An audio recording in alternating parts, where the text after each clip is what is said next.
ನಮ್ಮಲ್ಲಿ ಬೆಳೀತಾ ಇರೋ 56 ಥರದ ಹಣ್ಣು ಕಾಯಿಗಳಿಂದ ಕೂಡ ನಾನು ಮೌಲ್ಯವರ್ಧನೆ ಮಾಡ್ತೀನಿ. ಮೌಲ್ಯವರ್ಧನೆಗಳು ನಮ್ಮಲ್ಲಿ ಸುಮಾರು 150 ಪ್ಲಸ್ ಪ್ರಾಡಕ್ಟ್ಗಳಿದ್ದಾವೆ. ಬೀಜದ್ದು ಮತ್ತು ಆ ಕಾಯಿ ಸಿಪ್ಪೆಯಿಂದ ಪೌಡ್ರ್ ಮಾಡ್ತೀವಿ ನಾವು. ಬೀಜ ಮತ್ತೆ ಕಾಯಿ ಸಿಪ್ಪೆಯಿಂದ ಪೌಡ್ರು ಅದು 1700ರಿಂದ 2150 ರೂಪಾಯಿವರೆಗೂ ಕೆಜಿ ಮಾರ್ತೀವಿ ನಾವು. ವೀರ್ಯಾಣದ ಕೊರತೆ ಇತ್ತು ಅಂದರೆ ಇದ್ರದ್ದು ಎಲೆದು ಕಷಾಯ ಮಾಡಿ ಕುಡಿತಾರೆ. ನೀವು 2 ಎಕರೆ ಭೂಮಿ ಇಟ್ಕೊಂಡು ಏನಾದರೂ ಬೆಳೆದು ಮೌಲ್ಯವರ್ಧನೆ ಮಾಡಿದ್ರೆ ನೀವು ಆ ಊರಿನ ರಾಜರಿದ್ದಂಗೆ ಇರ್ತೀರಿ. ಕಸಿ ಗಿಡ ಆದರೆ ನಿಮಗೆ ಗ್ರಾಫ್ಟೆಡ್ ಗಿಡ ಆದರೆ ಹೆಚ್ಚು ಕಡಿಮೆ 250-300 ವರ್ಷ ಬರ್ತದೆ. ಬೀಜದಾದ್ರೆ 500ರಿಂದ 600 ವರ್ಷ.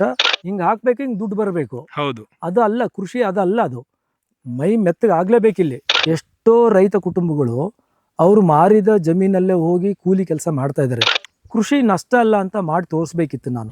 ತುಂಬಾ ಹಾಡು ಯಾವ ಗಿಳಿಗಳು ಆಗ್ಲಿ, ಪ್ರಾಣಿಗಳು, ಪಕ್ಷಿಗಳು, ಈ ಅಳಿಲು, ಈ ತರದ್ದು ಯಾವ ಕಡೆಯಕ್ಕಾಗಲ್ಲ ಅದನ್ನ. ಅಂದ್ರೆ ಒಂದು ಹಣ್ಣಿಗೆ 200 ರೂಪಾಯಿ ಆಯ್ತು ಮೌಲ್ಯವರ್ಧನೆ. ನೀವು 1000 ಹಣ್ಣು ಅಂದ್ರೆ 2 ಲಕ್ಷ ರೂಪಾಯಿ ಒಂದು ಮರದಿಂದ ಆಯ್ತು. 2 ಕಾಯಿ ಮಾರಿದ್ರೆ ನನಗೊಂದು 2000-2500 ಸಿಕ್ತಿತ್ತು. ಉಪ್ಪಿನಕಾಯಿ ಮಾಡಿ ಮಾರಕ್ ಶುರು ಮಾಡಿದ್ಮೇಲೆ ನಮಗೆ ಅದೇ ಮರದಿಂದ 2500 ಸಿಗೋ ಜಾಗದಲ್ಲಿ 20,000-25,000 ನಮಗೆ ಆದಾಯ ಸಿಗಕ್ಕೆ ಶುರುವಾಯಿತು.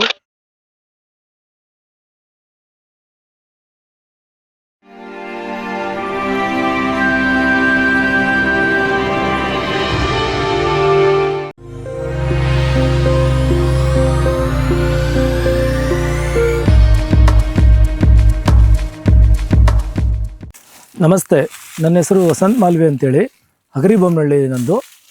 ನಾನಿಲ್ಲಿ 10 ಎಕರೆನಲ್ಲಿ ಕೃಷಿ ಮಾಡ್ತಾ ಇದ್ದೀನಿ.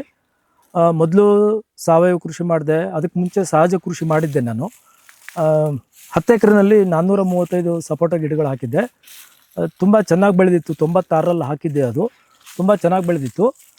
99ರಲ್ಲಿ ಯಾರೋ ಕಿಡಿಗೇಡಿಗಳು ನನ್ನ ತೋಟಕ್ಕೆ ಬೆಂಕಿ ಹಾಕಿ ಸಂಪೂರ್ಣ ಭಸ್ಮ ಮಾಡಿದರು.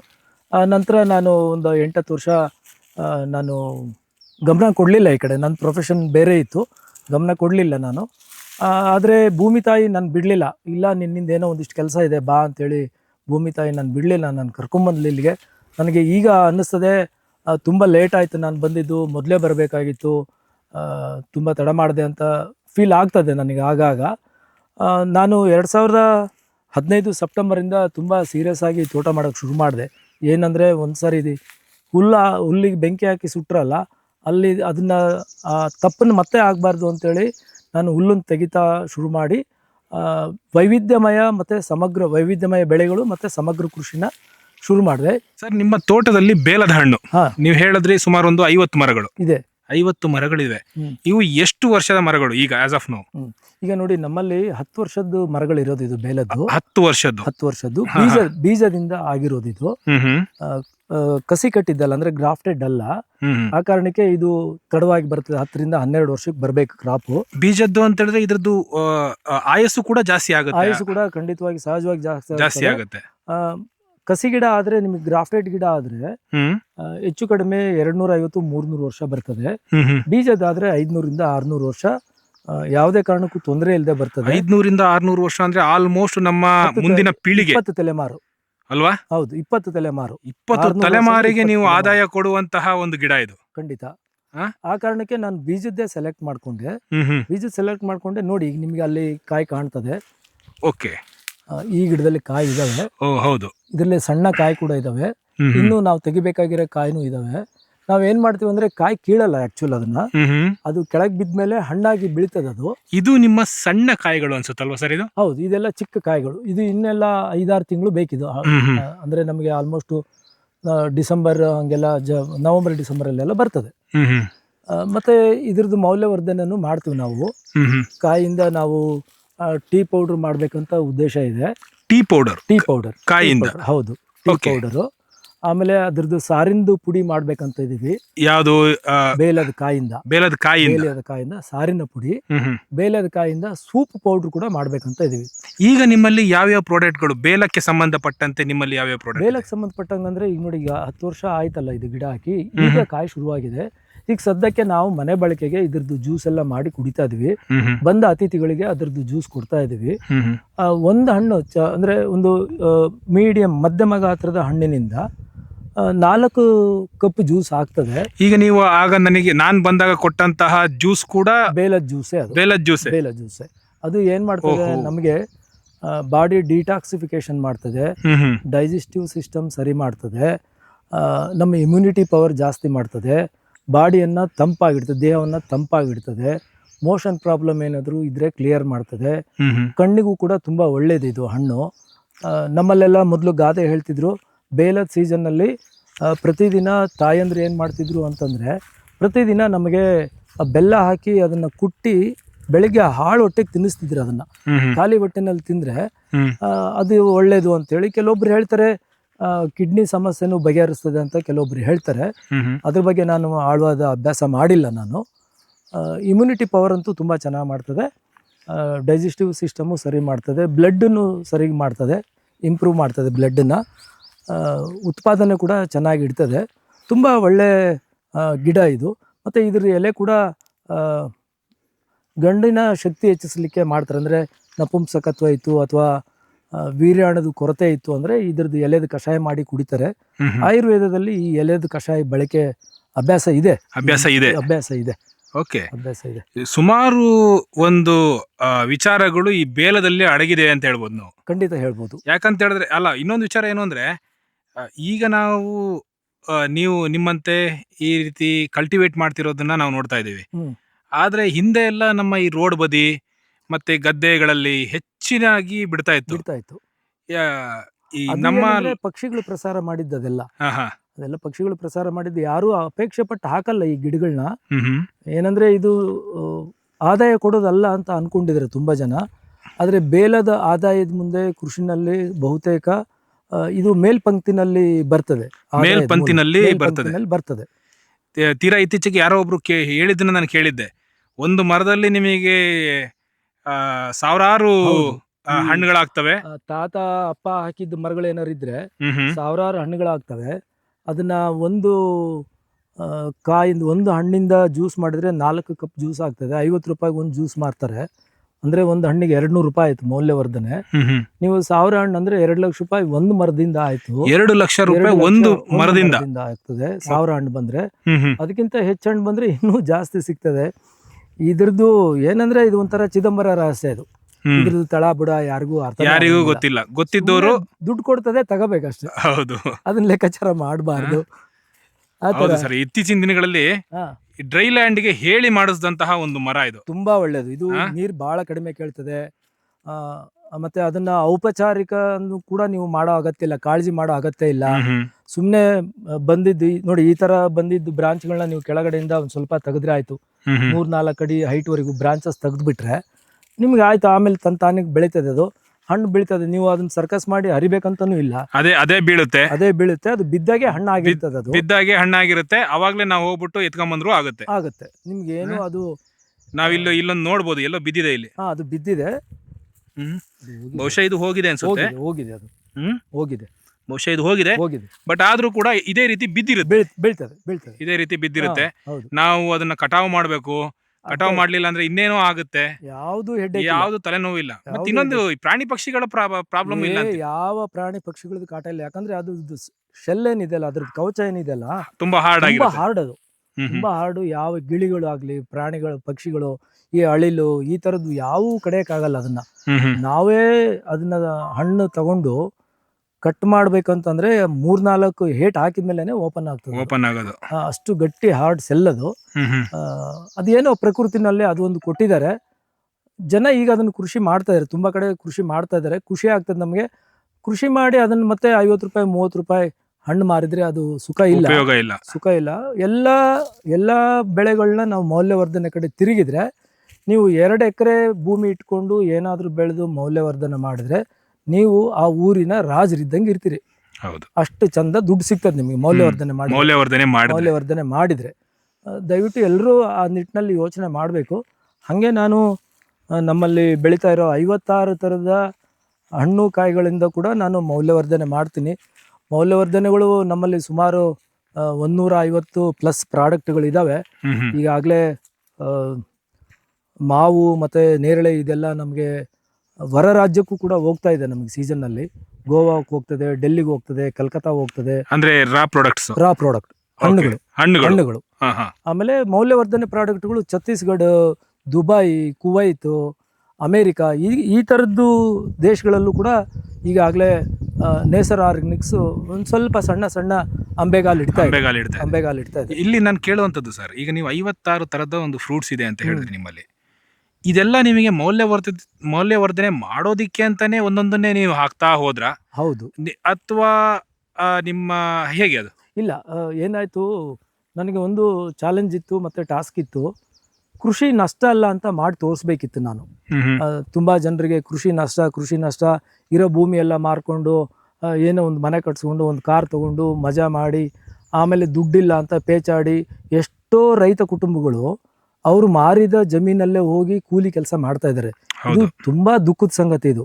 ಹಾಗಾಗಿ ಮೌಲ್ಯವರ್ಧನೆ ನಮಗೆ ಕೃಷಿಕರಿಗೆ ದಾರಿ ಅಂತೇಳಿ ಅಂದ್ಕೊಂಡು ನಾವೇನು ಮಾಡಿದ್ವಿ, ಇದು ಒಂಥರ ತಪಸ್ಸಿದ್ದಂಗೆ ನಮಗೆ, ಖಂಡಿತ ತಪಸ್ಸಿದ್ದಂಗೆ. ಇಲ್ಲಿ ಮೌಲ್ಯವರ್ಧನೆ ಮಾಡಬೇಕು, ಅದರ ಮೇಲೆ R&D ಮಾಡಬೇಕು, ಮಾರ್ಕೆಟಿಂಗ್ ಮಾಡಬೇಕು, ಬ್ರ್ಯಾಂಡಿಂಗ್ ಮಾಡಬೇಕು, ಈ ಥರ ಎಲ್ಲ ಇರ್ತದೆ. ಈ ಕಷ್ಟಪಟ್ಟಾಗ ಅದೇ ಹೇಳ್ತಾರಲ್ಲ, ಕೈ ಕೆಸರಾದರೆ ಬಾಯಿ ಮೊಸರು ಅಂತ ಹೇಳ್ತಾರಲ್ಲ, ಹಾಗೆ ನಾವು ಕಷ್ಟಪಟ್ಟರೆ ಅದಕ್ಕೆ ಸರಿಯಾಗಿ ನಮಗೆ ಆದಾಯನೂ ಬರ್ತದೆ, ನಮ್ಮ ಹೆಸರು ಕೂಡ ಎಲ್ಲ ಕಡೆ ಪ್ರಚಾರನೂ ಆಗ್ತದೆ. ನಮ್ಮ ಜೊತೆಗಿರೋರು ಅಂದರೆ ನಮ್ಮ ಮೇಲೆ ಅವಲಂಬನೆ ಆಗಿರೋ ಹೆಂಡತಿ ಮಕ್ಕಳಿರ್ಬೋದು, ನಮ್ಮ ಪರಿವಾರದವರೆಲ್ಲರೂ ಕೂಡ ಖುಷಿ ಪಡ್ತಾರೆ. ಕೃಷಿಯಿಂದ ಏನೆಲ್ಲ ನಾವು ಸಾಧನೆ ಮಾಡೋದಕ್ಕೆ ಸಾಧ್ಯ ಇದೆ ಅಂಥೇಳಿ ಖುಷಿ ಪಡ್ತಾರೆ. ಅದು ಈಗಾಗಲೇ ನನಗೆ ಒಂದು ಆ ನಿಟ್ಟಿನಲ್ಲಿ ನಾನೊಂದು 20-25% ನಾನು ಈಗಾಗಲೇ ಸಕ್ಸಸ್ ಆಗಿದ್ದೀನಿ. ಮುಂದೆ ಇನ್ನೂ ಯೋಚನೆಗಳು, ತುಂಬ ಆಲೋಚನೆಗಳಿದ್ದಾವೆ. ಒಂದೊಂದಾಗಿ ನಾವು ಖಂಡಿತ ಮಾಡ್ತೀವಿ. ಈಗ ಮೌಲ್ಯವರ್ಧನೆ, ಸಾರಿ ನಾನು ನಿಮಗೆ ಮಧ್ಯದಲ್ಲಿ ನಿಲ್ಲಿಸ್ಬಿಟ್ಟೆ, ಇರಲಿ. ಈ ಮೌಲ್ಯವರ್ಧನೆ ಜರ್ನಿ ಸ್ಟಾರ್ಟ್ ಆಗಿದೆ ಹೇಗೆ? ಮೌಲ್ಯವರ್ಧನೆ ಜರ್ನಿ ನಮ್ಮ ಹತ್ರ ಮಾವಿನಕಾಯಿ ಉಪ್ಪಿನಕಾಯಿ ಮಾಡೋದಕ್ಕೆ ಗಿಡಗಳಿದ್ವು. ನಮ್ಮಲ್ಲಿ ಯಾರಾದರೂ ಫ್ರೆಂಡ್ಸು ಮತ್ತು ಅತಿಥಿಗಳು ಬಂದರೆ ನಮ್ಮನೆ ಉಪ್ಪಿನಕಾಯಿ ತಿಂದು ನೋಡಿ ರುಚಿಯಾಗಿ ಅವ್ರಿಗೆ ನಮಗೂ ಉಪ್ಪಿನಕಾಯಿ ಏನಾದ್ರು ಸಿಗ್ತದಾ, ಮಾಡಿಕೊಡ್ತೀರಾ ಅಂತ ಕೇಳ್ತಿದ್ರು. ವಿಶೇಷವಾಗಿ ಆಂಧ್ರ ಸ್ಟೈಲ್ ಉಪ್ಪಿನಕಾಯಿ, ಆವಕಾಯಿ ಅಂತಾರೆ ಅದಕ್ಕೆ, ಆಂಧ್ರ ಸ್ಟೈಲ್ ಉಪ್ಪಿನಕಾಯಿ ಕೇಳ್ತಿದ್ರು. ಮತ್ತು ನಾವು ನಮ್ಮ ಸ್ನೇಹಿತರು ಮನೆಯಲ್ಲಿ ಹೋಗಿ, ಮಲ್ಲಿಕಾರ್ಜುನ್ ಅಂತೇಳಿ ಅವ್ರ ಮನೆಯಲ್ಲಿ ಹೋಗಿ ಅದನ್ನು ಕಲ್ತ್ಕೊಂಡು ರೆಸಿಪಿ ಎಲ್ಲ ತೊಗೊಂಡು ನಾವು ಬಂದು ಅದನ್ನು ಪ್ರಾಕ್ಟೀಸ್ ಶುರು ಮಾಡಿದ್ವಿ. ಈಗ ಒಂದು 15-16 ವರ್ಷದಿಂದ ಮಾವಿನಕಾಯಿದು ಉಪ್ಪಿನಕಾಯಿ ಶುರು ಮಾಡಿದ್ವಿ. ನಾವು ಮಾವಿನಕಾಯಿ ಉಪ್ಪಿನಕಾಯಿ ನೋಡಿ ಎಷ್ಟು ತಮಾಷೆ ಅಂದರೆ, ಆ ಮಾವಿನಕಾಯಿ ಉಪ್ಪಿನಕಾಯಿ ಗಿಡದಿಂದ ಕಾಯಿ ಮಾರಿದರೆ ನನಗೊಂದು 2,000-2,500 ಸಿಗ್ತಿತ್ತು. ಉಪ್ಪಿನಕಾಯಿ ಮಾಡಿ ಮಾರಕ್ಕೆ ಶುರು ಮಾಡಿದ್ಮೇಲೆ ನಮಗೆ ಅದೇ ಮರದಿಂದ 2,500 ಸಿಗೋ ಜಾಗದಲ್ಲಿ 20,000-25,000 ನಮಗೆ ಆದಾಯ ಸಿಗೋಕ್ಕೆ ಶುರುವಾಯಿತು. ಹೌದಲ್ಲ, ಮೌಲ್ಯವರ್ಧನೆಯಲ್ಲಿ ತುಂಬ ಚೆನ್ನಾಗಿದೆ ಅನ್ನೋದು ಒಂದು ಕಾರಣ, ಲಾಭ ಚೆನ್ನಾಗಿದೆ ಅಂತ. ಎರಡನೇ ಕಾರಣ, ನಮ್ಮ ಗ್ರಾಹಕರು ನಮ್ಮ ಮೇಲೆ ತುಂಬ ಒತ್ತಡ, ಮತ್ತು ಬೇರೆ ಏನಾದ್ರು ಉಪ್ಪಿನಕಾಯಿ ಇದ್ದಾವ, ಬೇರೆ ಏನಾದ್ರು ಉಪ್ಪಿನಕಾಯಿ ಮಾಡಿಕೊಡ್ರಿ ನಮಗೆ, ಈ ಥರದ್ದು ಒತ್ತಡಗಳಿಗೆ ನಾವು ಬೇರೆ ಬೇರೆ ಥರದ ಉಪ್ಪಿನಕಾಯಿಗಳಿಗೆ ಮಾಡೋದಕ್ಕೆ ಬೇಕಾಗಿರೋ ತುಂಬ ಗಿಡಗಳು ಹಾಕ್ಕೊಂಡು ಹೋದ್ವಿ ನಾವು. ಹಾಗೆ ನಮ್ಮಲ್ಲಿ ಈಗ ನೋಡಿ, ನುಗ್ಗೆಕಾಯಿ ಉಪ್ಪಿನಕಾಯಿ ತುಂಬ ಜನರಿಗೆ ಗೊತ್ತಿರಲಿಲ್ಲ. ನುಗ್ಗೆಕಾಯಿ ಉಪ್ಪಿನಕಾಯಿ ತುಂಬ ಜನರಿಗೆ ಗೊತ್ತಿರಲಿಲ್ಲ. ನಾವು ಹಾಕ್ಕೊಂಡಿರೋ ಒಂದು 10-15 ಮರದಲ್ಲಿ ನಾವು ನುಗ್ಗೆಕಾಯಿ ತೆಗೆದುಬಿಟ್ಟು ಉಪ್ಪಿನಕಾಯಿ ಮಾಡ್ತೀವಿ. ಅದು ಕೂಡ ರಾಜ್ಯ ತುಂಬ ಪ್ರಚಾರ ಆಗಿದೆ, ಅದು ತುಂಬ ಇಷ್ಟಪಡ್ತಾರೆ ನುಗ್ಗೆಕಾಯಿ ಉಪ್ಪಿನಕಾಯಿ. ನುಗ್ಗೆಕಾಯಿ ಮಾರಾಟ ಮಾಡುವಾಗ ಜನರು ತುಂಬ ಸಂಕಷ್ಟಕ್ಕೆ ಬೀಳ್ತಾರೆ. ಒಂದೊಂದ್ಸರಿ 10 ರೂಪಾಯಿ 5 ರೂಪಾಯಿ kg ಆಗ್ತದೆ. ಅದಕ್ಕೆ ಕಡ್ದಿದ್ದು ಲಾಭ ಸಿಗಂಗಿಲ್ಲ, ಕಿತ್ತಿದ್ದು ಲಾಭ ಸಿಗಂಗಿಲ್ಲ, ಕಾಯಿ ಕಿತ್ತಿದ್ದು ಲೇಬರ್ ಕೂಡ ದುಡ್ಡು ಹೊಂದಿಸೋಕ್ಕಾಗಲ್ಲ. ಹಾಗಾಗಿ ಮರಗಳನ್ನ ಕಡ್ದು ಬಿಡ್ತಾರೆ. ಅದನ್ನೇ ಉಪ್ಪಿನಕಾಯಿ ಮಾಡಿದರೆ ಈಗ ಒಂದು ಮರದಲ್ಲಿ ನನಗೆ ಒಂದು 500 ರೂಪಾಯಿ ಕಾಯಿ ಮಾರಿದರೆ ಸಿಗ್ತದೆ ಅನ್ನೋದಾದರೆ, ಆ ಕಾಯಿಂದ ಉಪ್ಪಿನಕಾಯಿ ಮಾರಿದರೆ ಸಹಜವಾಗಿ ಖಂಡಿತವಾಗಿಯೂ ಅವ್ರಿಗೆ 5,000 ರೂಪಾಯಿಗೆ ತೊಂದರೆ ಇಲ್ಲ. 5,000 ರೂಪಾಯಿ 10 ಪಟ್ಟು ಖಂಡಿತ ಜಾಸ್ತಿ ಆಗ್ಬಿಡ್ತದೆ. ಈ ಒಂದು ಈಗ ನಾನಿಲ್ಲಿ ನುಗ್ಗೆ ಮರವನ್ನ ನೋಡ್ತಾ ಇದ್ದೀನಿ, ಇಲ್ಲಿ ಕಾಯಿಗಳನ್ನು ನಾವು ನೋಡ್ತಾ ಇದ್ದೀವಿ. ಈ ಒಂದು ಮರದಿಂದ, ಅಂದ್ರೆ ನುಗ್ಗೆ ಮರದಿಂದ ನಿಮ್ಮ ಯಾವ ಪ್ರಾಡಕ್ಟ್ಗಳು, ಅಂದ್ರೆ ಎಷ್ಟು ತರದ ಪ್ರಾಡಕ್ಟ್ಗಳು ಮಾರುಕಟ್ಟೆನ ತಲುಪುತ್ತೆ? ನೋಡಿ, ಈಗ ನಮ್ಮಲ್ಲಿ ಈ ಸೊಪ್ಪು ಇದೆ ಅಲ್ಲ, ಈ ಸೊಪ್ಪನ್ನ ಅಂದ್ರೆ ಈಗಲ್ಲ, ಇದ್ರದ್ದು ಅವಧಿ ಮುಗೀತಿ ಈ ಸೊಪ್ಪಿಂದು. ಇನ್ನು ಹಿಂದೆ ಅಂದ್ರೆ ಇನ್ನು ಮುಂಚಿನ ಹಂತದಲ್ಲಿ ಈ ಸೊಪ್ಪನ್ನು ತೆಗೆದು ನಾವು ಇದನ್ನ ಪೌಡರ್ ಮಾಡ್ತೀವಿ. ನುಗ್ಗೆ ಡೈರೆಕ್ಟ್ ಪೌಡ್ರು ನುಗ್ಗೆ ಸೊಪ್ಪಿಂದು ಪೌಡರ್ ಮಾಡ್ತೀವಿ. ಇದು 1000ದಿಂದ 1600 ರೂಪಾಯಿವರೆಗೂ ಕೆಜಿ ಮಾರ್ತೀವಿ. Dry powder. ಓಕೆ, ಅಂದ್ರೆ ನೀವು 1 ಕೆಜಿ ಡ್ರೈ ಮಾಡ್ಲಿಕ್ಕೆ ನಿಮಗೆ ಬಹುಶಃ 10 ಕೆಜಿ ಬೇಕು. 10 ಕೆಜಿ ಬೇಕು. ಮಾರ್ತೀವಿ. ಆಮೇಲೆ ಇದನ್ನ ನಾವು ನೇಸರ ಸಂಜೀವಿನಿ ಅಂತ ಒಂದು ಸರ್ವರೋಗ ನಿವಾರಕ ಚೂರ್ಣ ಮಾಡಿದೀವಿ ನಾವು. ಹೆಲ್ತ್ ಡ್ರಿಂಕ್ಸ್ ಅಂತಾನೆ ಹೇಳ್ತೀವಿ ಅದನ್ನ. ಅದರಲ್ಲಿ ಬೇಸ್ ಐಟಮ್ ನಮಗೆ ನುಗ್ಗೆ ಸೊಪ್ಪು. ಅದರಲ್ಲಿ 23 ಗಿಡಮೂಲಿಕೆಗಳನ್ನ ಹಾಕಿರ್ತೀವಿ. ಆ 23 ಗಿಡಮೂಲಿಕೆಗಳಲ್ಲಿ ಇದು ಒಂದು 20% ಇರ್ತದೆ. ಇನ್ನು ಮಿಕ್ಕಿದ 80% ಅಲ್ಲಿ 22 ಗಿಡಮೂಲಿಕೆಗಳಿರ್ತವೆ. ಆಮೇಲೆ ಇದ್ರದ್ದು ಕಾಯ್ದು ಮತ್ತೆ ಬೀಜದ್ದು ಅದನ್ನು ಪೌಡ್ರ್ ಬೇರೆ ಮಾರ್ತೀವಿ. ಮುಂದಿನ ದಿನಗಳಲ್ಲಿ ಬೀಜದ್ದು ಎಣ್ಣೆ ತೆಗಿಬೇಕಂತ ಒಂದು ಯೋಚನೆ ಇದೆ. ನುಗ್ಗೆ ಬೀಜದ ಎಣ್ಣೆ, ಅದನ್ನ ಹೇರ್ ಆಯಿಲ್ ಅಲ್ಲಿ ಮತ್ತೆ ಕಣ್ಣಿನ ಸಮಸ್ಯೆಗಳಲ್ಲಿ ಅದನ್ನ ಉಪಚಾರ ಮಾಡಬೇಕು ಅಂತ ಒಂದು ಯೋಜನೆ ಇದೆ. ಅದು ಕೂಡ ಶಾರ್ಟ್ಲಿ ಶುರು ಮಾಡ್ತೀವಿ. ಈಗ ನೋಡಿ, ಇದು ಜವಾರಿ ನುಗ್ಗೆ ಗಿಡ. ಇದನ್ನ ನಾನು ಸುಮ್ಮನೆ ಹಿಂಗೆ ಬಿಟ್ಟಿರ್ತೀನಿ. ಇದು ಈಗ ಈ ರೆಂಬೆಲ್ಲ ಕಡಿತೀವಿ, ಕೊಂಬೆಗಳೆಲ್ಲ, ಮತ್ತೆ ಚಿಗುರು ಬರ್ತದೆ. ಆ ಚಿಗುರು ಬಂದಾಗ ಸೊಪ್ಪೆಲ್ಲ ತಗೊಂಡು ಆದ್ಮೇಲೆ ಕಾಯಿಗೆ ಬಿಡ್ತೀವಿ. ಈಗ ಬಿಟ್ಟಿರೋ ಕಾಯ್ದು ಬಲ್ತಿರೋ ಕಾಯ್ದು ಏನಕ್ಕೆ ಬಿಟ್ಟಿವಿ ಅಂದ್ರೆ ಈ ಬೀಜದ್ದು ಮತ್ತೆ ಆ ಕಾಯಿ ಸಿಪ್ಪೆಯಿಂದ ಪೌಡರ್ ಮಾಡ್ತೀವಿ ನಾವು. ಬೀಜ ಮತ್ತೆ ಕಾಯಿ ಸಿಪ್ಪೆಯಿಂದ ಪೌಡರ್. ಅದು 1700ರಿಂದ 2150 ರೂಪಾಯಿವರೆಗೂ ಕೆಜಿ ಮಾರ್ತೀವಿ ನಾವು. ಅದು ಕೂಡ ನಿಮಗೆ ಒಂದು ಔಷಧಿ ಗುಣ ಇರುವಂತ ಔಷಧಿ. ನುಗ್ಗೆಯನ್ನ ನಾವು ಅಷ್ಟು ಸುಲಭವಾಗಿ ನಿರಾಕರಿಸಕ್ ಆಗಲ್ಲ ನಾವು. ಪ್ರತಿಯೊಂದು ಗಿಡದಲ್ಲಿ ಈಗ ನೋಡಿ, ಹಿಂಗೆ ನಿಮ್ಗೆ ಹೇಳ್ತಾ ಹೋದ್ರೆ ಇಲ್ಲಿ ನೋಡಿ, ಇಲ್ಲಿ ಗಂಬೆರ್ರಿ ಇದೆ. ಇಲ್ಲಿ ಗಂಬೆರ್ರಿ, ಇದಕ್ಕೆ ಚಳ್ಳೆ ಹಣ್ಣು ಅಂತೀವಿ, ಅಂತಾರೆ. ಇದರದ್ದು ಉಪ್ಪಿನಕಾಯಿ ಮಾಡ್ತೀವಿ ನಾವು. ಈಗ ಶುರುವಾಗಿದೆ ಕಾಯಿ ನಮ್ಮಲ್ಲಿ. ಇದರದ್ದು ಉಪ್ಪಿನಕಾಯಿ ಮಾಡ್ತೀವಿ ನಾವು. ಇದ್ರದ್ದು ಉಪ್ಪಿನಕಾಯಿ 620 ರೂಪಾಯಿ ಕಿಲೋ ಮಾರ್ತೀವಿ. 620 ರೂಪಾಯಿ ಕಿಲೋ ಚಳ್ಳೆ ಹಣ್ಣಿನ ಉಪ್ಪಿನಕಾಯಿ. ಚಳ್ಳೆಕಾಯಿ ಸಾರಿ, ಹಣ್ಣಲ್ಲ. ಮತ್ತೆ ಇದನ್ನ ಮಾವಿನಕಾಯಿ ಜೊತೆ ಗೂಡಿ ಹಾಕಿ ಅದನ್ನು ಉಪ್ಪಿನಕಾಯಿ ಮಾಡ್ತೀವಿ. ಅದು ಕೂಡ ಅದೇ ಬೆಲೆ ಇರ್ತದೆ. ಇದ್ರದ್ದು ಪ್ರಾಸೆಸ್ ಸ್ವಲ್ಪ ಕಷ್ಟ. ಇದು ಏನಂದ್ರೆ ಅದ್ರಲ್ಲಿ ಅಂಟಿರ್ತದೆ. ಆ ಅಂಟೆಲ್ಲ ನಾವು ತೆಗಿಬೇಕಂದ್ರೆ ಒಂದು ಸ್ವಲ್ಪ ಕಷ್ಟದ ಕೆಲಸ, ಪರಿಶ್ರಮ ಇರ್ತದೆ ಅದು. ಆಮೇಲೆ ಅದನ್ನ ಒಂದು ಸ್ವಲ್ಪ ಹಬೆನಲ್ಲಿ ಬೇಯಿಸ್ಬೇಕು, ಸ್ವಲ್ಪ ಡ್ರೈ ಮಾಡಬೇಕು, ಲೆಂಗ್ದಿ ಪ್ರಾಸೆಸ್ ಇರ್ತದೆ ಅದು. ಇದು ನೋಡಿ, ಇದು ಕೂಡ ನಿಮ್ಮನ್ನು ಏನು ಕೇಳಲ್ಲ. ಇದು ಗಿಡ ಹಾಕಿ ಬಿಟ್ಬಿಟ್ರೆ ಸಾಕು, ಎಷ್ಟು ಕಾಯಿ ಬರ್ತದೆ ನೋಡಿ. ಇದು ಇನ್ನು ಚಿಕ್ಕ ಗಿಡ. ಇದು 4 ವರ್ಷದ ಗಿಡ. ಇದು 4 ವರ್ಷದ ಗಿಡದಲ್ಲಿ ಈ ಕಾಯಿಗಳು ಈಗ ನಾನು ಇಲ್ಲಿ ನೋಡ್ತಾ ಇರೋದು ನೋಡಿದ್ರೆ, ಈ ಕಾಯೆಲ್ಲ ಮೆಚೂರ್ ಆದ್ಮೇಲೆ ನಾನು ಇದನ್ನ ಉಪ್ಪಿನಕಾಯಿಗಂತ ಬಳಸಿದ್ರೆ 4000 ತೊಂದರೆ ಇಲ್ಲ. ನನಗೆ ಇದನ್ನೆಲ್ಲ ನೋಡ್ಬೇಕಾದ್ರೆ ಒಂದು ಅನ್ಸೋದು ಏನ್ ಗೊತ್ತಾ ಸರ್, ಈಗ ನಾನ್ ನೋಡಿದ್ವಿ ಬೇಲದ ಹಣ್ಣು, ಚಳ್ಳೆಕಾಯಿ, ನುಗ್ಗೆ ಗಿಡ. ಹಿಂದೆ ನಾವು ನೋಡಿದ್ವಿ ಇದು ಗೂಸ್ಬೆರಿ, ಅಂದ್ರೆ ಬೆಟ್ಟದ್ನಲ್ಲಿ. ಆಚೆ ಎಲ್ಲೋ ನೋಡ್ತಾ ಇದ್ವಿ ಬರೀ ನೇರಳೆ. ಎಲ್ಲದೂ ನಿಮ್ಮ ಈ ಒಂದು ಶುಷ್ಕ ಪ್ರದೇಶ ಅಂತ ನಾವೇನ್ ಕರಿತೀವಿ, ಡ್ರೈ ಲ್ಯಾಂಡ್ಗೆ. ನಾವು ಎಷ್ಟೋ ಜನ ರೈತರು ಡ್ರೈ ಲ್ಯಾಂಡ್ ನಮ್ಮಲ್ಲಿ ಏನು ಬೆಳೆಯಲ್ಲ ಅಂತ ಹೇಳ್ಬಿಟ್ಟು 108 ಮಾತು ಹೇಳ್ತಾ ಇರ್ತಾರೆ. ಅವರಿಗೆ ಎಷ್ಟು, ನೀವು ಇದನ್ನೆಲ್ಲ ನೋಡಿದಾಗ ಎಷ್ಟು ಖುಷಿ ಅನ್ಸುತ್ತೆ ನಮಗೆ ಅಂದ್ರೆ, ಬೆಳೆಯಕ್ ಆಗಲ್ಲ ಅನ್ನೋದು ಒಂದು ಕಾರಣ ಅಷ್ಟೇ ಅಲ್ವಾ? ಹೌದು, ನೆಪ ಅಷ್ಟೇ. ಅಂದ್ರೆ ಯಾರು ಕಷ್ಟ ಪಡ್ಲಿಕ್ಕೆ ತಯಾರಿಲ್ಲ. ಹಿಂಗ್ ಹಾಕ್ಬೇಕು, ಹಿಂಗ್ ದುಡ್ಡು ಬರಬೇಕು. ಹೌದು, ಅದು ಅಲ್ಲ ಕೃಷಿ. ಅದಲ್ಲ, ಅದು ಮೈ ಮೆತ್ತಗಾಗ್ಲೇಬೇಕಿಲ್ಲಿ. ಮೈ ಮೆತ್ತಗಾದ್ರೆ ಮಾತ್ರ ನಿಮ್ಗೆ ಗಟ್ಟಿಯಾದ ದುಡ್ಡು ಸಿಗ್ತದೆ. ಹೌದು, ಮೈ ಮೆತ್ತಗೆ ಮಾಡ್ಕೊಳ್ಳಿಲ್ಲ ಅಂದ್ರೆ ದುಡ್ಡೇ ಸಿಗಲ್ಲ ನಿಮ್ಗೆ. ಆ ಥರದ್ದು ಇದು ತುಂಬಾ ಒಳ್ಳೆ ಕ್ಷೇತ್ರ. ಇದು ನನಗಿರೋ ಅನುಭವದ ಪ್ರಕಾರ ಕೃಷಿ ಕ್ಷೇತ್ರ ಬಿಟ್ರೆ ಇನ್ ಯಾವ ಕ್ಷೇತ್ರದಲ್ಲೂ ನಮ್ಗೆ ಏನನ್ನೂ ಮಾಡ್ಲಿಕ್ಕಾಗಲ್ಲ. ಜೊತೆಗೆ ನೋಡಿ, ನಾವು ಈ ಭೂಮಿ ಮೇಲೆ ಬಂದಿದೀವಿ. ಈ ಭೂಮಿ ಋಣ ತೀರಿಸ್ಬೇಕಲ್ಲ ನಾವು. ಆ ಭೂಮಿ ತಾಯಿ ಸೇವೆ ಮಾಡ್ಬೇಕು. ಪ್ರತಿಯೊಬ್ಬ ಮನುಷ್ಯನು ಭೂಮಿ ತಾಯಿ ಸೇವೆ ಮಾಡ್ಬೇಕು. ತಾಯಿನ ಅನ್ಕೊಂಡು ಭೂಮಿ ತಾಯಿನ ಪ್ರೀತಿ ಮಾಡಿದ್ರೆ ನೀವು ಕೇಳಿದ್ದೆಲ್ಲ ಕೊಡ್ತಾಳ್ರಿ ಭೂಮಿ ತಾಯಿ. ಖಂಡಿತ ಕೊಡ್ತಾಳೆ. ಏನಾಗ್ತದೆ, ಇಲ್ಲಿ ಕೆಲವೊಬ್ರು ಭೂಮಿನ ನೋಡೋ ರೀತಿ ಬೇರೆ. ಅದನ್ನ ಏನೋ ಒಂಥರ ದುಡಿಯೋ ಬಂಗಾರದ ಮೊಟ್ಟೆ ಇಡೋ ಕೋಳಿ ಅನ್ಕೊಂಡ್ಬಿಡ್ತಾರೆ. ಅದಂಗ ಆಗ್ಬಾರ್ದು.